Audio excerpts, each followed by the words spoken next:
LDI itu memutuskan umat dari kepemimpinan yang sah, memutuskan hubungannya dengan umat Muslim secara umum.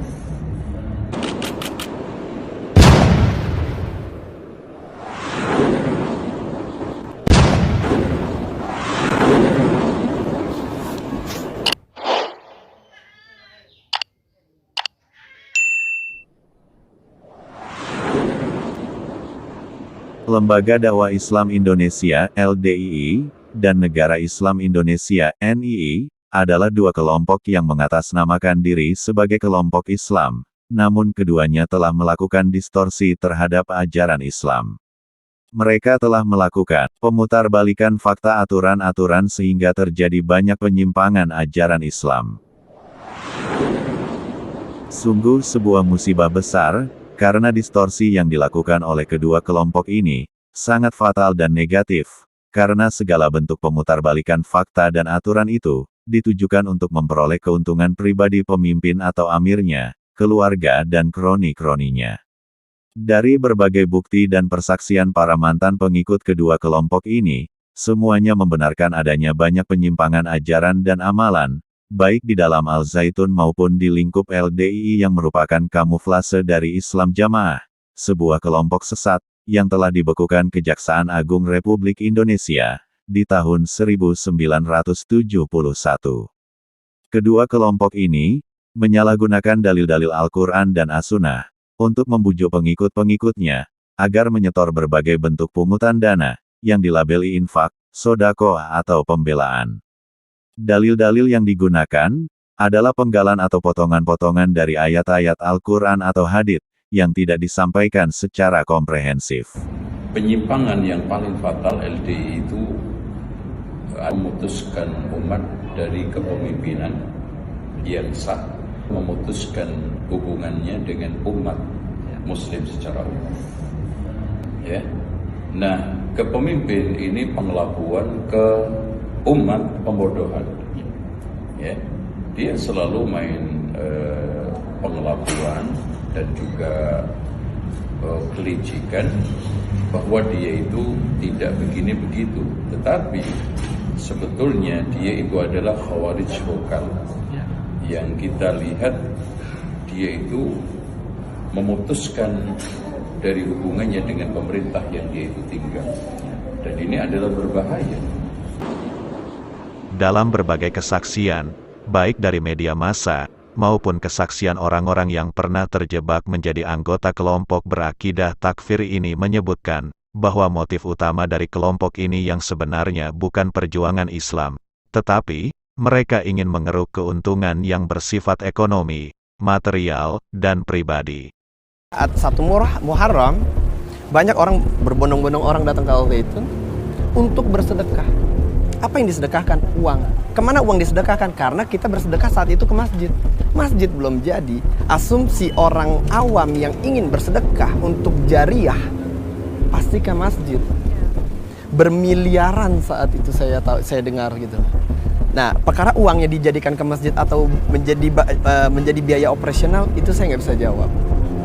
Tapi setiap ada event pasti digelar untuk bersedekah. Dampak buruk dari pemutarbalikan dalil dan aturan agama Islam, yang dilakukan oleh Al-Zaitun dan LDII, melahirkan sebuah pemahaman yang rusak dan melenceng dari ajaran Islam. Islam mengajarkan persatuan dan persaudaraan, namun kedua kelompok menyimpang ini mengajarkan pengikutnya untuk memusuhi manusia, mengkafirkan kaum muslimin yang tidak masuk ke dalam kelompoknya, menghalalkan harta, kehormatan bahkan darah dan jiwa saudaranya, yang tidak berbaiat kepada imamnya. Baiat itu sesuatu yang nggak bisa dipisahin. Lah ini yang mengesahkan seseorang menjadi Islam yang sebenarnya. Berucap syahadat di dalam baiat kepada imam yang akan ngurusi orang itu sampai orang itu mati, atau imamnya yang mati. Kalau imamnya yang mati diganti, kita baiat lagi. Dalam berbagai kesaksian, baik dari media massa, maupun kesaksian orang-orang yang pernah terjebak menjadi anggota kelompok berakidah takfir ini menyebutkan, bahwa motif utama dari kelompok ini yang sebenarnya bukan perjuangan Islam, tetapi mereka ingin mengeruk keuntungan yang bersifat ekonomi, material, dan pribadi. Pengalaman saya ya, kalau Al Zaitun itu kita bagi penduduknya itu dari 4 golongan. Yang pertama itu yaitu golongannya pejabatnya atau orang-orang yayasan atau eksponen kita kenalnya. Itu mereka itu adalah orang-orang tua kita, ibaratnya tuh yang nggak bersentuhan langsung dengan santri. Itu satu. Nah, untuk mencari mereka siapa, ya sih saya nggak punya kapasitas untuk menjawab. Lalu kedua itu adalah golongan yang saya sebut tadi, karyawan tadi. Nah, saya tuh punya kedekatan, kenal gitu beberapa karyawan yang awalnya saya dengar cerita sedihnya mereka, yang akhirnya mereka cerita tentang mereka direkrut, bukan di Al Zaitun, direkrut di Jakarta. Itu dia jual gerobak baksonya dengan dijanjikan macam-macam ya, ibaratnya tuh nanti anak istrinya tuh bisa sekolah sampai kuliah pun nanti bisa keluar negeri, macam-macam dia gitu. Terus setelah dia masuk ke situ, dia bawa anak istrinya yang sebagai karyawan, dia sambil nangis dia cerita. Makanya itu yang menjadi trigger saya hari ini gitu. Dia bilang, dulu saya sebelum masuk ke sini itu saya dijanjikan bahwa kehidupan saya itu akan makmur. Tidak, yang merekrutnya bahwa semua kehidupan saya itu akan ditanggung. Nah, dia kontrak digantar, harga kontrakan dia itu cuma 100.000 apa 125.000. Yang istrinya itu harus nanam kangkung, bayam di belakang rumahnya, kan kalau enggak dia nggak bisa makan. Gaji mereka yang secara tertulis memang 1 juta, tapi yang diterima oleh mereka itu cuma 350.000. Iya, karena potongan-potongan macam-macam ini memang nggak tertulis ya. Kayak saya bilang tadi, ini mau dicari bukti nggak akan ketemu. Tapi orang akan bersaksi, ratusan orang akan bersaksi dengan apa yang saya sampaikan ini. Lalu muncul pertanyaan di tengah halayak, bahwa bila Al Zaitun dan LDII sama-sama merusak ajaran Islam, mengapa hanya Al Zaitun yang dijadikan sorotan, sementara LDII seakan tidak terdeteksi penyimpangannya? Jawabannya, karena memang kedua kelompok ini memiliki metode gerakan yang jauh berbeda. Meskipun LDII yang sebelumnya berkali-kali berganti nama, dari Islam Jamaah, Darul Hadis, Yakari, Lemkari, dan kemudian menjadi LDII sudah terbentuk sejak tahun 1960-an. Sementara Al Zaitun baru berdiri di tahun 1989, namun Al Zaitun lebih terbuka dibandingkan LDII yang memilih metode gerakan secara sembunyi-sembunyi. Sejak awal, pesantren Al Zaitun telah menimbulkan banyak kontroversi, antara lain dalam Gerakan Negara Islam Indonesia, NII, dan isu-isu yang terkait dengannya. Sebuah hasil investigasi menyebutkan bahwa gerakan NII merupakan gerakan radikal, yang berusaha mengubah sistem politik dan sosial di Indonesia, dengan menggunakan kekerasan.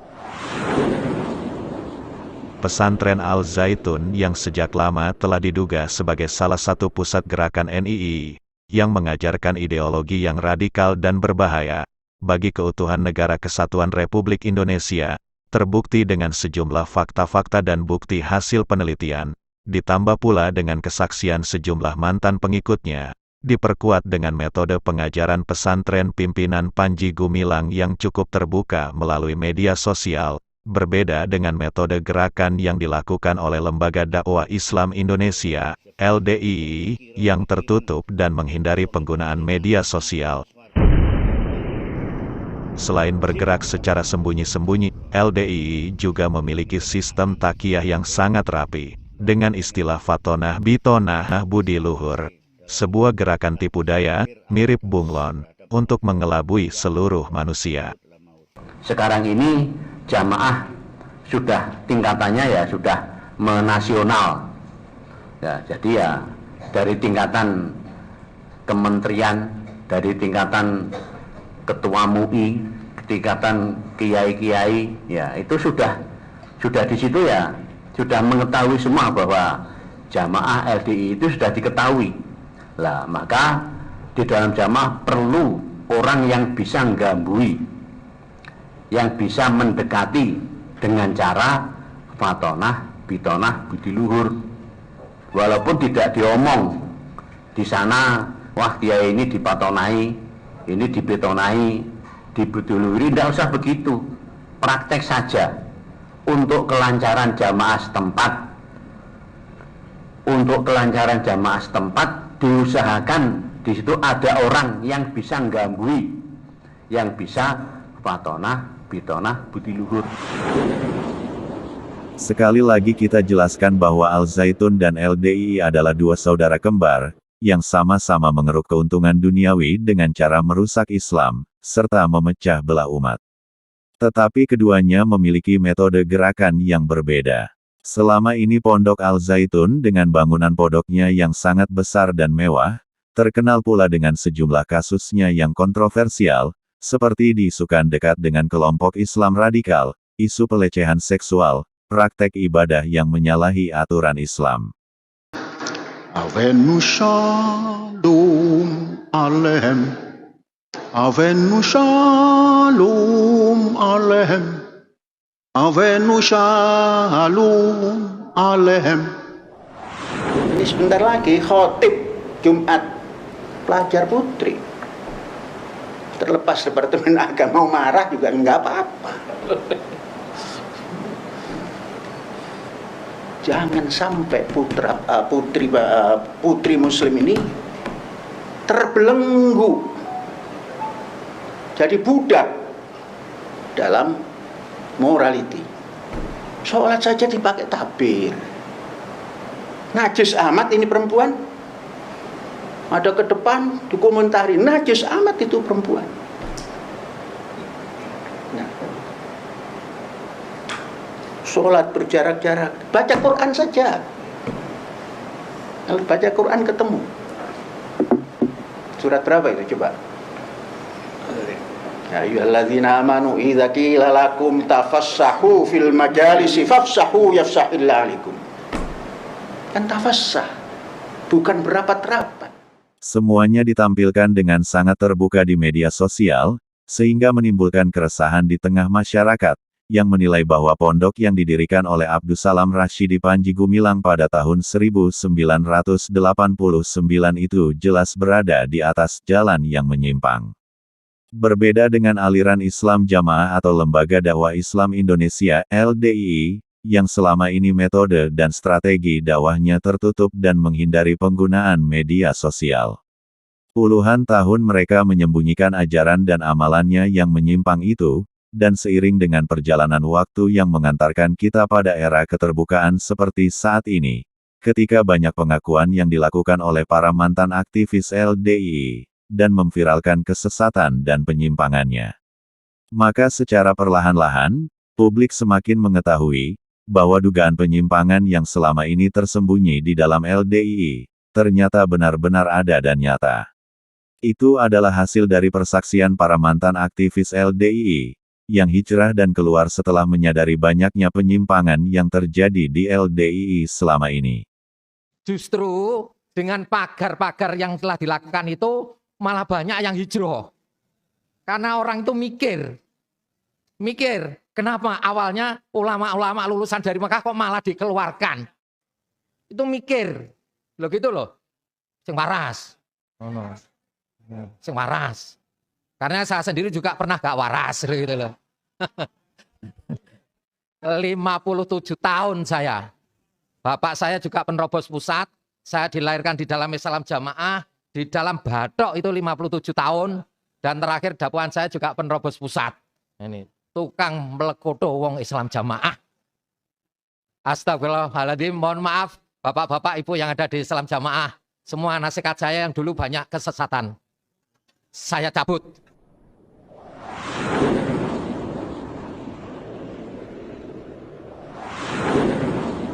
Sementara pihak keamiran LDII saat ini semakin sibuk mencari cara menyembunyikan penyimpangannya dengan cara mendekati para pejabat, berbudi luhur dengan berbagai tokoh masyarakat. Keamiran LDII mengerahkan semua potensi yang dia miliki untuk menggambui pejabat dan tokoh masyarakat, tokoh agama dan pemuda, untuk menangkal kesan eksklusivitas mereka selama ini.